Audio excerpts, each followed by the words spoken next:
All right, so this is an AFSF interview, and this interview is sponsored by the Architectural Foundation in San Francisco. AFSF is a nonprofit that provides technical training and mentorship to middle school and high school students who are considering a career in design. The mission of the foundation is to enhance awareness and appreciation of architecture and the design process in the local community. And I am joined today by the team of Architects FORA, who have taken the time to sit down with us. The ladies, thank you very much. Really, really appreciate you guys taking the time. Yeah, thank you. Yep, Thank you. If excited to inspire some students. I love it. That's actually so. I mean, tangent already, but that's why this started. We started this in April of 2020 when life looked really crazy, and the foundation was doing very well, and we pivoted online very quickly, and that helped to keep the program going. In fact, we grew, we tripled because it was Zoom. It wasn't just in San Francisco anymore and in classroom location. The problem was we were missing the intangible things, right? That mentorship brings. The literally sitting down in a classroom, somebody sitting down and having a meal, having a cup of coffee, and the stories and all the things that come with that. So we thought, why not start an interview series and be able to ask those who would be mentors to kind of share those stories with us. So that's how this whole thing began, and here we are about 2.5 years later, 2 years later or so, and it's still going, and we got a lot of positive feedback on it. So I appreciate it. I appreciate it. If you don't mind, if we can just start with a little bit about yourselves and your background. Leah, if you want to just go first. Sure. I am Leah Bayer, and I am president of Architects FORA. I don't know how far back we want to go. We'll probably get into that, but I studied architecture at Cal Poly in California, and engineering and art. I had a very windy background and started practicing residential and multifamily architecture in the Bay Area.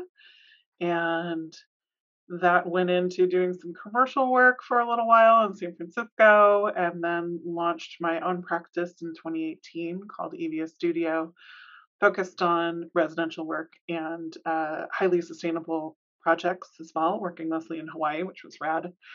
And then through the pandemic, just had this really beautiful happenstance way of meeting Sarah, who she'll tell you background about where she was working, but we ended up partnering together on a project that spoke more to what our team was interested in doing, had a lot more heart and mission alignment.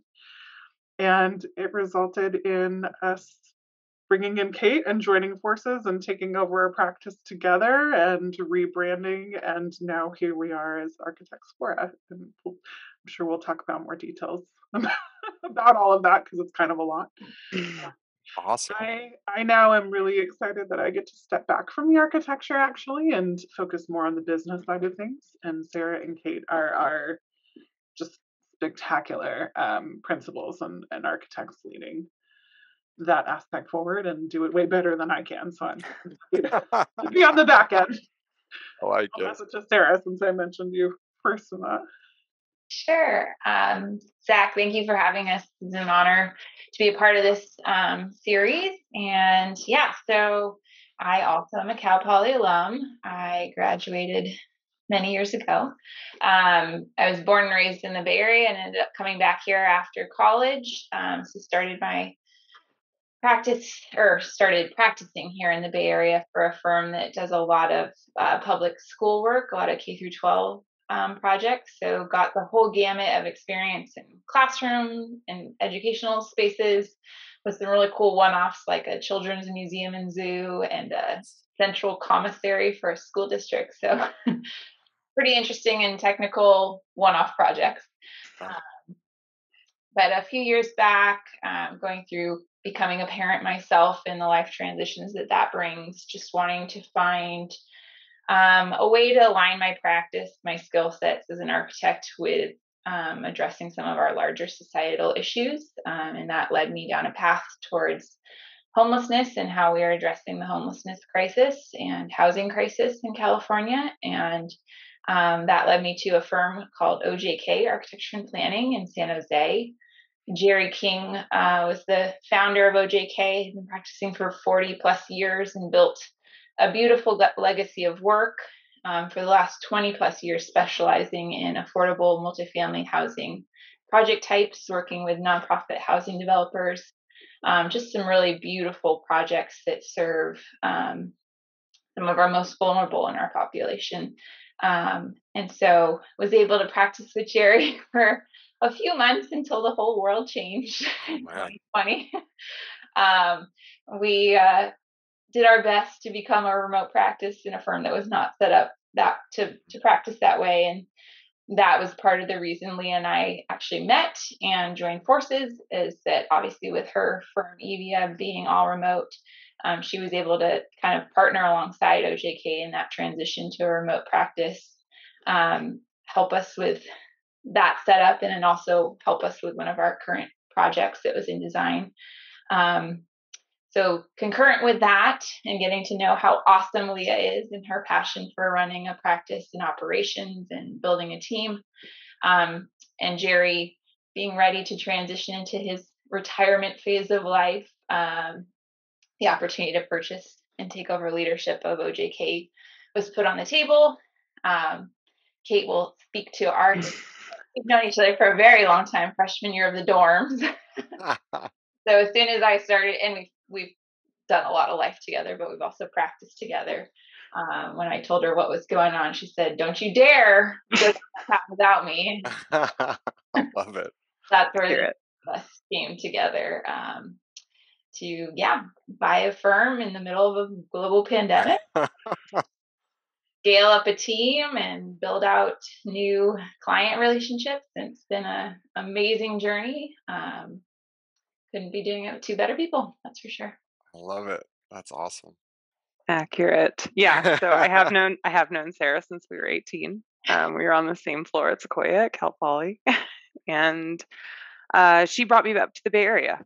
We practiced together in Palo Alto for 5 years, and I left to go work for Foster and Partners on some of their Apple work. I got to do very fancy Apple stores in Chicago, Seattle, and I was starting to work on a store in Miami when I decided I needed a little more stability, and worked for a practice in San Jose called LPA. They were doing some big tech campuses. So it was really exciting. And they were 5 minutes from my house. So instead of moving to Seattle to do CA for a project, I instead just got to take little trips from my house to go to the construction site. And through both of those experiences, really got a feel for really high-end commercial detailing. And for one reason or another, my entire career, I have always had a project under construction. So I've definitely become the constructability, detailing CDs guru of the three of us, just by virtue of having it beaten into me, I think. But it's something I really enjoy, seeing all the beautiful plans that we make as a team really become a reality. That's awesome. Yeah. And so, like Sarah said, I completely shoehorned my way into this deal. We were taking a walk, taking a COVID walk, which is how we saw our friend. And she was telling me all about this. I'm like, you have to do that. And I have to do that with you. Like, you can't pass this up. And so I think it being the three of us was really the reason that this felt feasible to do. None of us would, well, Leah would, because she had her own practice. Sarah or I would not have been willing to stop everything we were doing, all the great work we were doing, to start a firm from scratch. Yeah. That was just not in the cards for us. So having the opportunity to continue Jerry's legacy has been this incredible chance to keep someone else's great work going. Right. And you know, like, I think I've said this in past interviews, but we really did just like mount the horse full gallop with this, and it's been great. And it's definitely been a way to embark on leadership that I never thought of as a possibility before. Right. That's so cool. When you said Apple stores, I had just talked to an architect who works for Warby Parker Yeah. eyeglasses, And so she was talking about how they won't put a location in a mall if it doesn't have an Apple store. Those are Accurate. They were anchor building a Warby ankle. Parker at my Yep. Seattle. And it's an anchor business, the same way that like McDonald's years ago, right? McDonald's was in the real estate industry, and there were companies that would use McDonald's as research and just say, if there's a McDonald's there, we know it's good. We know they've done the research, right? I'm not going to violate my NDA and tell you who Apple's anchors are, but everybody does that. I love it. That's super cool. Well, so we have kind of a general script that we keep to, but I'm really curious because you guys are so in the middle of remote practice right now. Not only are we talking about it, and you've created it, but you also have a course on it. And so I'm wondering if we can kind of go in that direction a little bit, and you can just talk about buying a practice, like running a practice, and specifically scaling a team, right? Mm-hmm. In architecture, because the students of the foundation, if they're a middle school student, and definitely a high school student, they've grown up with a much different experience than I think all of us had in school, right? And it's pivoted to online. And I know some schools that are hybrid. I know some schools that are completely back in person, but it's just never going to be the same for them, right? And so this idea of a remote practice, I think, is something that 10 years from now, it's going to be like, well, obviously, right? This just needs to happen. But can you talk a little bit about maybe some trials and tribulations of getting that going, and the global pandemic that happened to drop right in the middle of that?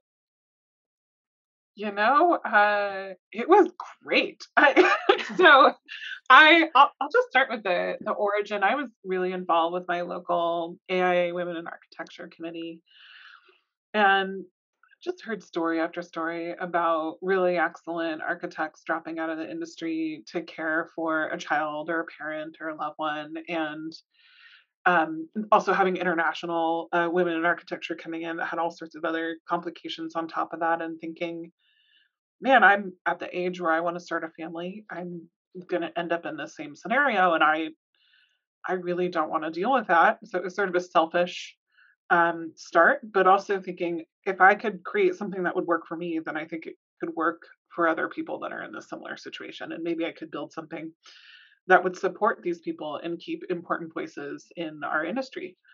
And so I launched, and when I was ready to hire my first person, I put out an ad on Indeed, and I got an application from a woman who had left her job and left their apartment with her boyfriend at the time, and bought a van and was traveling around the country, climbing in different states and then just enjoying life together, and looking for where they wanted to settle in. And I was like, this is awesome. and met with her, and she was great. And so I hired her, and every time I talked to her, she was in a different location doing different exciting things, but it worked for her because she had Wi-Fi and could get her work done on off hours. And I was like, this is exactly the lifestyle that I want to support. And that was Victoria, and she has stuck with us since then. She is, I mean, we have really brilliant employees, but she is one of our like most wonderful employees, and has gone through a lot of different transitions over the years with us. And it's just been a really great example of what type of well-rounded and strong architect that this can support and keep in the industry. Right. So it went really well, and I think what was really interesting is that the pandemic hit, and we were already set up with all of these systems based off of how we would do it ideally.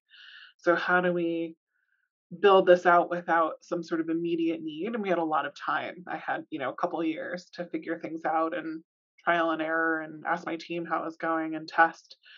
So when COVID hit, everyone was forced into the remote environment, and it's sort of like being forced to evacuate your home with an emergency backpack, right? And you can manage for a little while on that. It's not ideal, but you're surviving. And then after time, you're going to hate that. It's not working well. It's not set up intentionally. Right. So I felt really fortunate that had happened beforehand, and that we could then share that with OJK in this opportunity to partner, by sharing staff initially, and then sort of swapping. They shared work with us, and I shared our systems with them. And so it was this really beautiful marriage of important work and strong systems that allow them to continue to do that work, no longer in a physical environment. So I think there wasn't a lot of frictions turning up. Um, and I don't know if there's been a lot of friction. It's in smooth sailing. I love it. It's not for everyone. It takes Sure. type. Right. We found that there are certain people that are really not cut out for it. Right. But it's an option that's important because I think more and more people are going to demand more flexibility. We're seeing that. And the response to hiring in particular, we had a really interesting experience recently. Everyone's hiring right now. It's really difficult to find the right people and to compete with everyone else that's hiring. Right. And, you know, I think people after the pandemic are reprioritizing and they want different things. They want better for their lifestyles. And so firms are going to have to evolve and start offering more flexibility. And this is a really great thing to be able to offer. Right. Yeah, and I think just to kind of layer on that, you know, we were going through our negotiations of purchasing the firm and making decisions about how we were going to carry the firm into this next chapter. We pretty quickly confirmed we wanted to stay a remote practice. I don't even know if we had specific conversations around it. I think for me, the key driver was all the flexibility and keeping really important and quality architects in the industry that Leah just spoke about. But in addition, we already had a very robust team of excellent architects across the country. And so there was no way we were going to like give them up. Right. So I think our team members really became the impetus to keep building on this and just layer in the next components of intentionality around this. I think right now we're in a phase of, you know, our clients and our contractors and our projects are starting to have a lot more in-person events. And so they're trying to navigate what does a hybrid work environment look like in their worlds. And so I think being an established remote practice for the long haul, it's allowing us to have really thoughtful conversations about when do we need to meet in person? Because first and foremost, it's super important to meet in person. It's super important to do some things in person. You can't replace on job site project experience. So naming that and being intentional about when we put our resources towards getting our team members or ourselves in person for those specific things and having those conversations with our clients about what types of meetings are best to be held in person and how do we get the most impact out of those experiences. I think it's just a relevant conversation across the board, whether you're in person, remote, or hybrid in between. Right. Right. Kate, anything to add there? Yeah, I mean, for me, I was working at a practice that was already 6 offices. LPA has 4 offices in different cities in California, 2 in Texas. We were already on Skype every day. Right. We were already having remote meetings every day. So yes, everyone had to get mailed a laptop, but like we were already remote Right. in a sense. And I think a lot of offices experience that. Right. And what we find when we hire is that people who very easily adapted to remote work because they were already kind of doing that. Right. You know, when 4 members of your team are in 4 different places, you're a remote practice. And you know, we find that we attract people who that style resonated with them and they don't want to go back. They're really resistant to going back to the office. And I love that there are in-person options for people who need to be in person. Right. I think Leah said it best, you know, this is not for everyone. And the whole point is that there should be options. Right. And when you create a firm that's your ideal firm, as Leah did, other people will find you that resonates with. So the key is really having good diversity of ownership. So there are different flexible styles for people to do this practice, not one way to do it. Right. That's been the status quo for the entire time we've been practicing until now. Because it's a very inflexible model, the way it's been done previously, and it needs to evolve. Right. Or not, and we'll just get all the best. or not, or we'll just be the best. That's fine too. I like it. So I'm curious about if you were to hire somebody, if you haven't already, who's just out of school, right? Who's pursuing licensure, and but new and starting it as a designer or whatever the title is. What does the cadence of training look like for that type of person? So in a hybrid world, when principals are spread out throughout the country or throughout the West Coast, are you on Skype, Zoom, Teams, whatever it is, for 4 hours a day, and then give them work to do 4 hours? Like, just curious what that kind of looks like. If it's not giving away any secrets, I don't want to give away all the secrets. Yeah. Do you want to share about your onboarding? Yeah, Leah onboards everybody. I feel like you gotta. Yeah. We have a pretty robust onboarding process. We actually have a lot of junior team members. We have a handful that are either right out of school or we're really close to right out of school, and we now have an intern that's in school. So we're used to supporting junior staff, and that's something we hear a lot. That can't be done in a remote environment. Not correct. Way too often I hear that, by the way. Way too often. You have to be intentional. So I need to ignore my interns in person.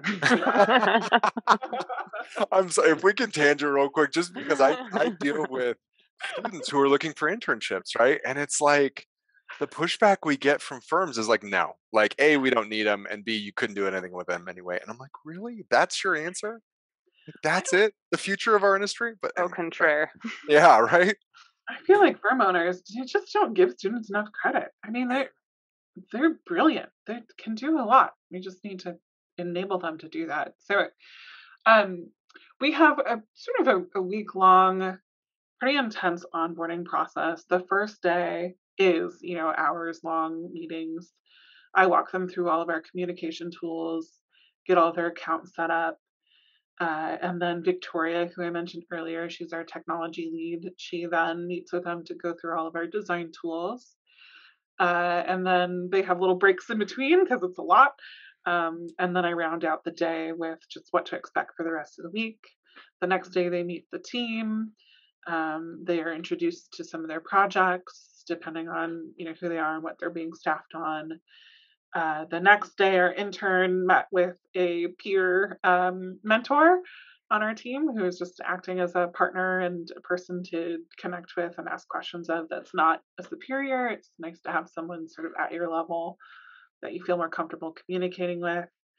And then Thursday is a full day of standards review, very long day of walking through our Revit template and standards, our drawing standards, asking any questions about what's in there and really diving deep into a full set of drawings.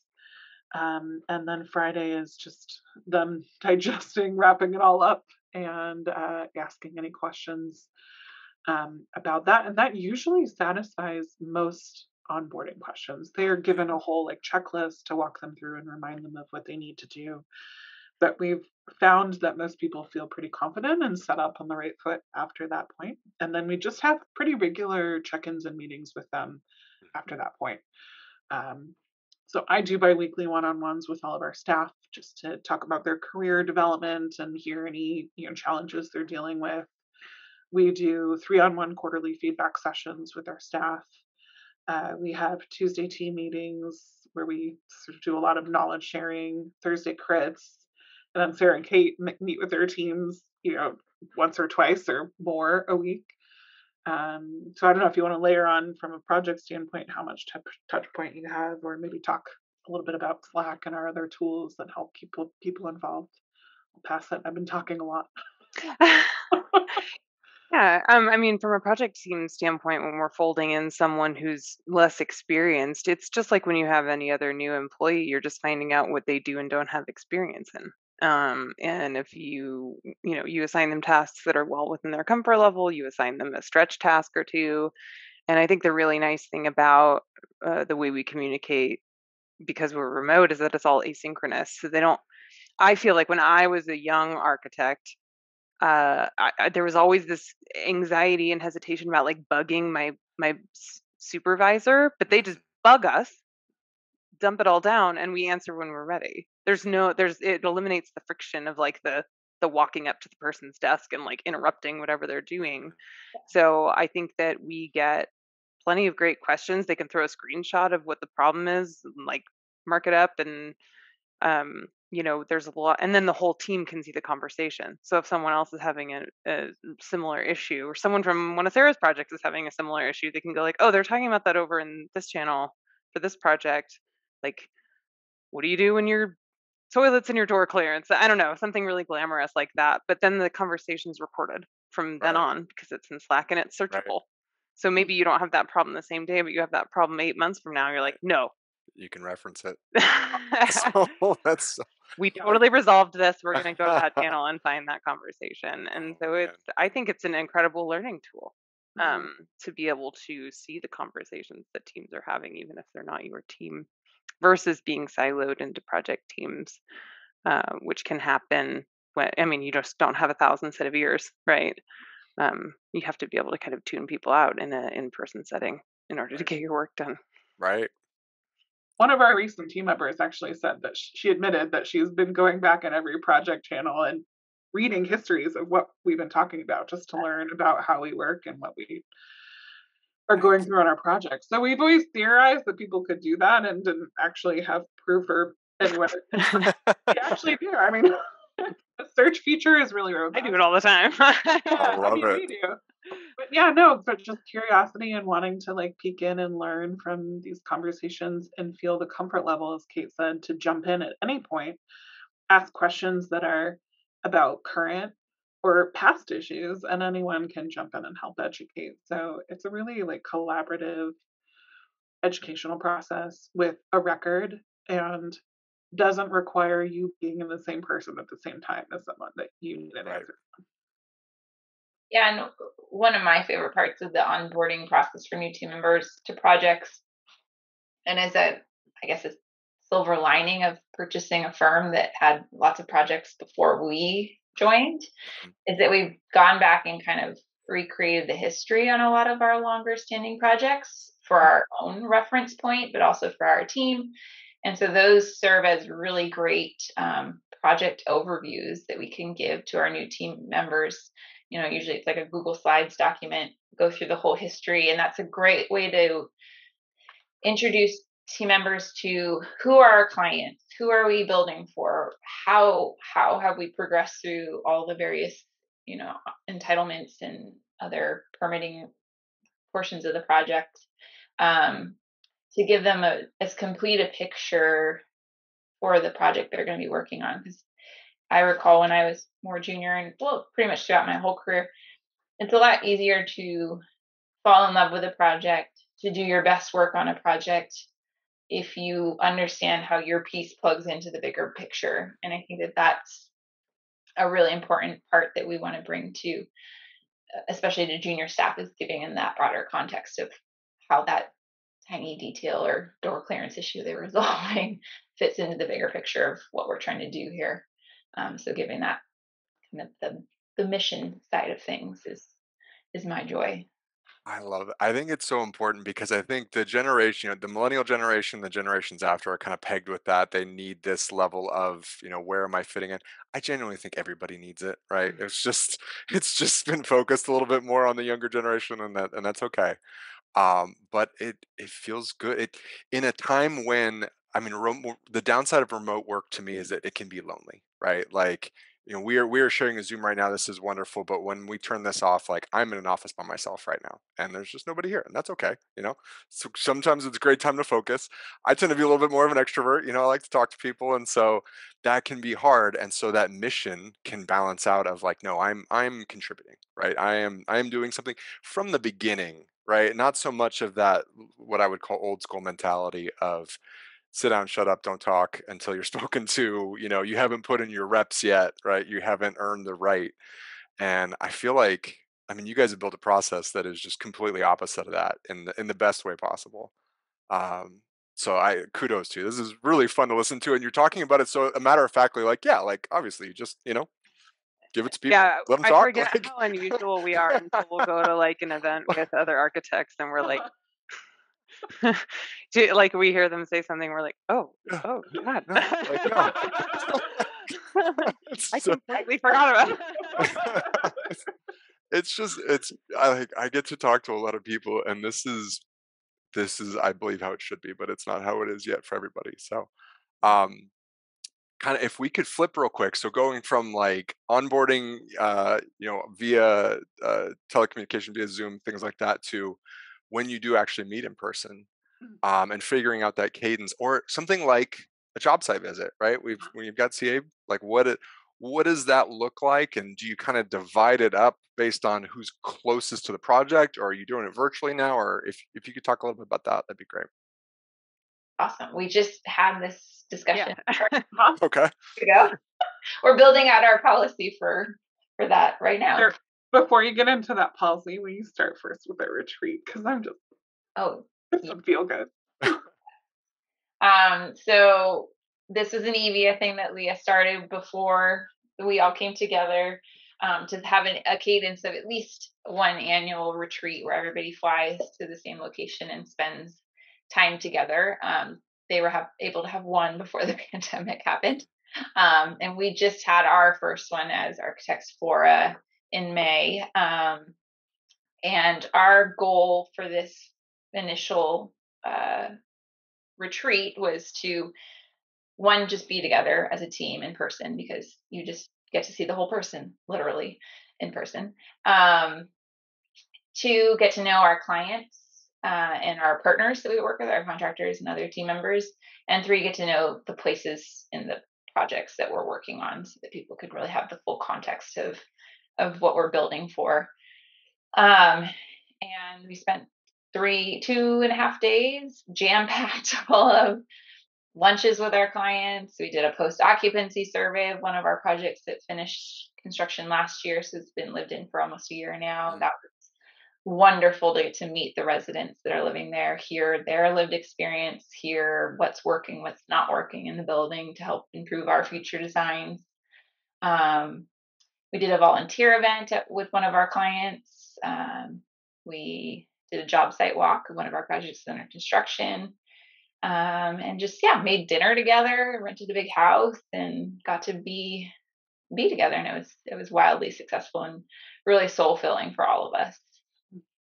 That's super cool. That's awesome. Yeah, it's really fun.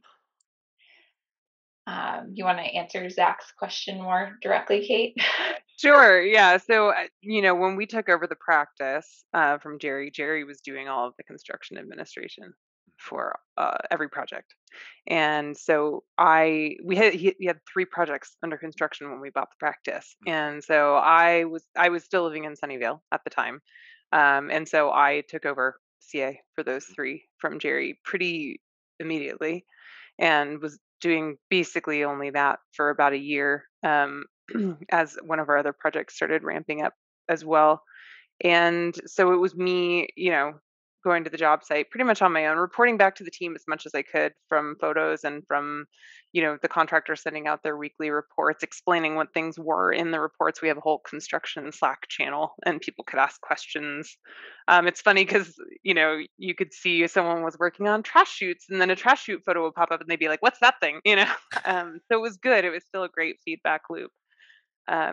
But as projects that we've now developed as a team are entering into construction, Sarah has her first one that we've developed under construction now in San Jose.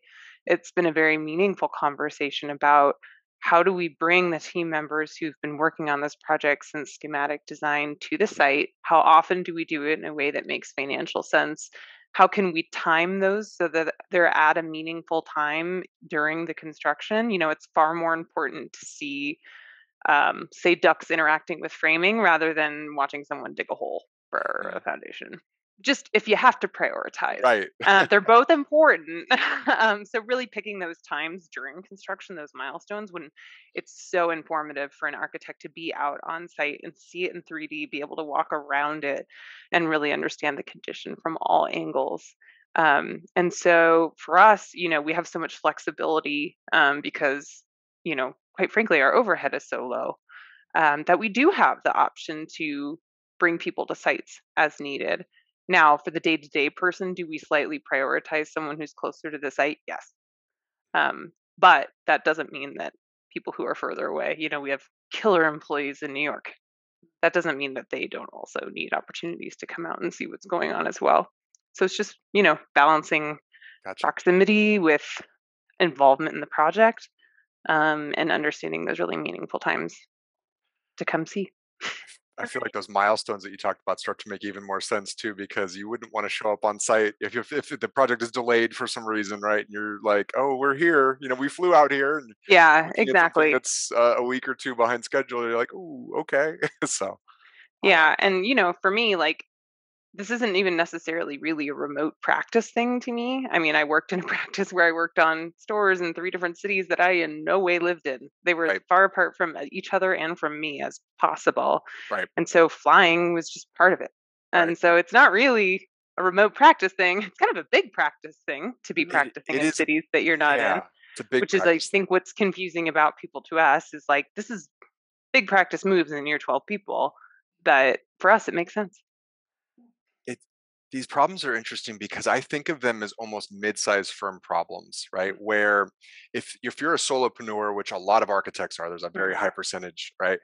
I mean, a remote practice, it's like that. That's what I live. That's what I do. I work out of my house, Yeah, that's life. And if you're Gensler, then yeah, that's what you do, right? You have offices all over the world. And so it was kind of the middle portion that had to really adjust to this, right? And some of the pushback I hear is, oh, well, we don't have the resources, right? We don't have the but I think what I'm hearing, and correct me if I'm wrong, is it's more we don't have the systems. It's Yeah. more we don't have the framework. Mhm. Right? It's more we didn't set aside somebody who could take a week out of their month and onboard somebody because we're all so busy and I just can't afford to do that. Like that's the pushback I hear all the time. So Well, and if I were paying a lease on an empty office space, I'd be wanting to get people's tushes back in there right, too. you right, know? I mean, I yeah, think that's a big motivator. People didn't right, want to lose their office space, and it was frustrating and hard to be paying for all these extra systems on top of paying for an empty floor in a building. right, I totally get that. That's not our issue. right, We have the flexibility to do all this kind of extracurricular crafting of these systems that is Leah's beautiful brainchild business model because we don't have right. that expense. And I think just to further talk about how amazing Leah is, because I mean, Kate named it earlier. Like she and I had no interest in owning a firm of our own. It was meeting Leah and seeing her intentionality about systems and operations and how you build a team, and her passion for that. That is, at least in my experience of other places I've worked, that is what's often missing from an Yeah, architecture practice, because most architects really just want to do the work, and I'm right, one of them. right, uh, right. the fact that she has that, like, that gifting and that passion is what made us coming together and doing this feasible. Right, And I think that that's the missing link of like any firm that's trying to make a remote practice or a hybrid practice work, is that you really have to invest a principle on these things, because otherwise it's not going to work very well, and it's not going to be effective or financially smart. It has to be intentionally built out and designed right. like a project. Absolutely. Yeah. It's funny. When we were telling like a few people that we were thinking about buying the practice, I was talking to my friend and she said, "What changed for you? You never wanted to do this before." And I was like, "Oh, you just got to get you a Leah." Like that's different. And so when we were yeah, like naming the firm, when we were rebranding the firm from OJK to Architects FORA, my husband was like, "You should call it a Leah." Love it. I mean, when we started this interview, so Leah said, I want to take a step back and focus on the business stuff, right? And I can tell you, I talk to architects all day long. Not too many people say that, right? You have many, many more of the. So I think you need that component. You need somebody willing to do that, right? And I think Uh, for me, I needed them, right? Because there's yeah, only so far that I can take my small business without having the passion for like the construction or the design or I love architecture.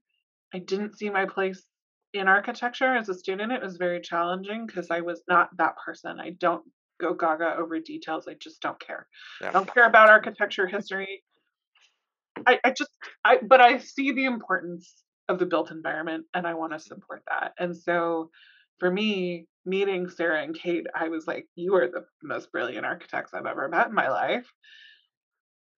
I can do what I love doing and we can scale this and do something on a bigger scale, a more meaningful scale together in a partnership than I will ever do on my own.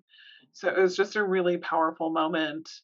I think what we've realized is just this partnership that we have is really what makes this work. And it's just like super magical. And we have the perfect blend of different interests and skills and personality. And um, I think that's what really makes us work. I think that's the point is we all have our thing that we're really invested in to support this team and this practice, and all of that combined is why we're successful.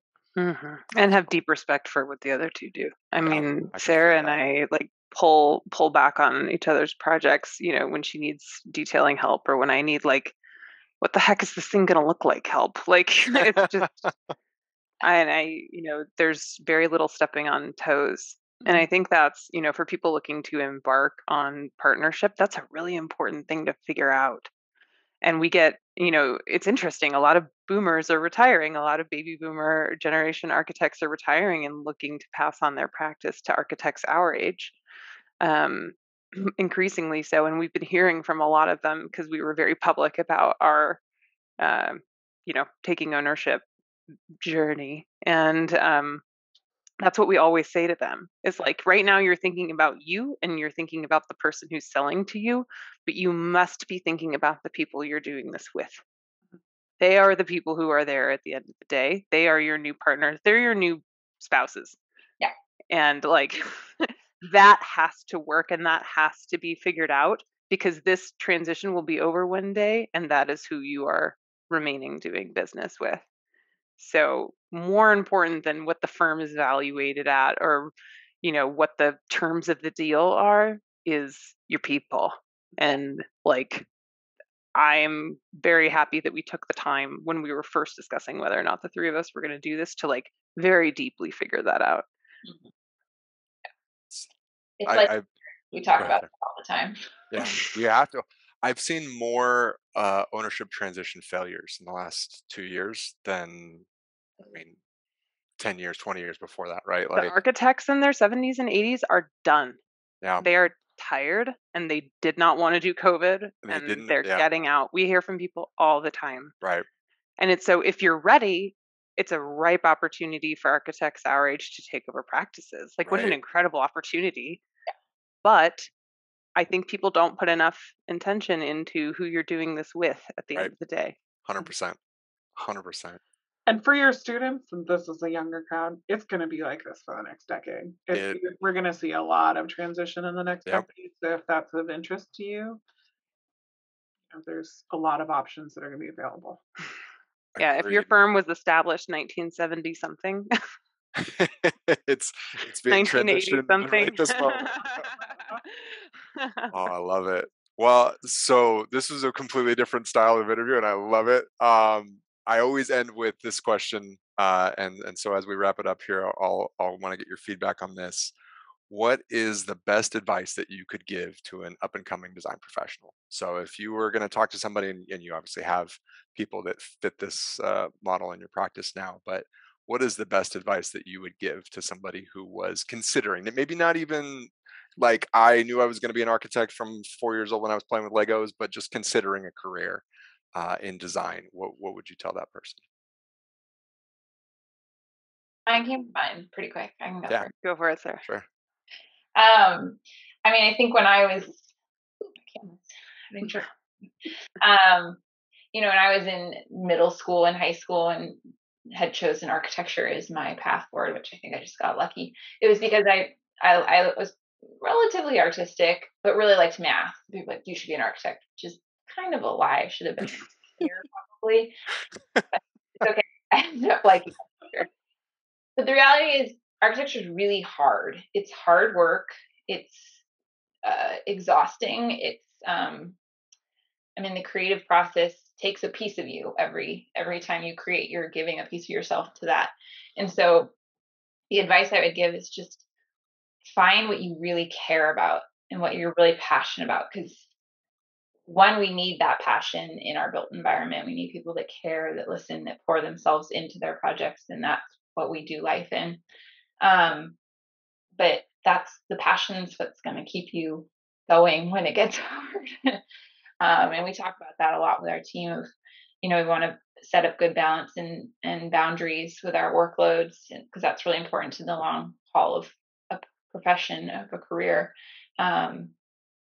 But we get to do stuff that we love. And there are times where you're just going to go all in on that, and you're going to be exhausted, and that's okay. And that's, I don't know, that's the joy of this profession. So find what you love and pour yourself into it. Like it. Make it worth it. I love that. Mm-hmm. We will always know too, as employers, like that is obvious when somebody is pursuing something they're passionate about, and we hire for that. Yeah, so. Absolutely. Mine is to be patient. Yeah, that's a good one. That's a very good one. As a person who struggles with patience, Sarah and Leah are laughing hard. I think that there is a great urgency to have it all figured out and to know exactly what you want to do and understand exactly what you're going to be good at very early. And I think that's a sign of really successful people, is that impatience. But just know that the good things are going to come and people are going to notice you. And of course, advocate for yourself, but also just give it time. Give yourself time to learn. This is a lot. There's a lot to learn. We still learn every single day. And you don't have to have it all figured out the first day, the first year. It's an evolution. And I never would have imagined 10 years ago, 13 years ago, when we started practicing, that I'd be a firm owner at 36. Yeah. So just, be patient and see what comes your way. Perfect. What is that? Mine is sort of a contrast, but a compliment to that. Fitting.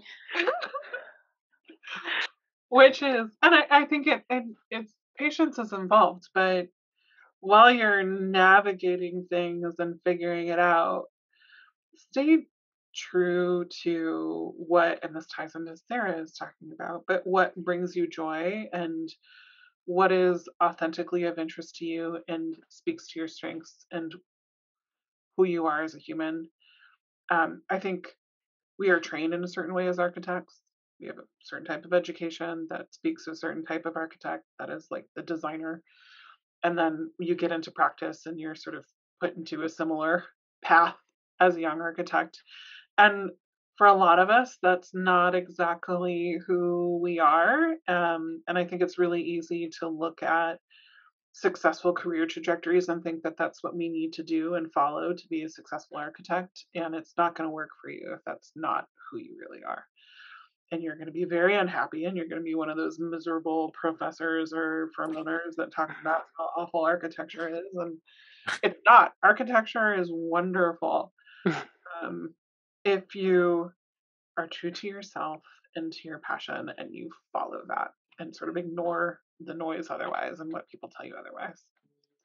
Yeah, I couldn't agree with that more. Practice has a lot more options than design school makes it seem like there are. Love it. I love it. Well, that's a great place for us to leave it. Leah, Sarah, Kate, thank you guys so much. This was wonderful. This was absolutely spectacular. Very fresh take that I think is going to resonate a lot with our students and our listeners. So thank you guys so much. Thanks.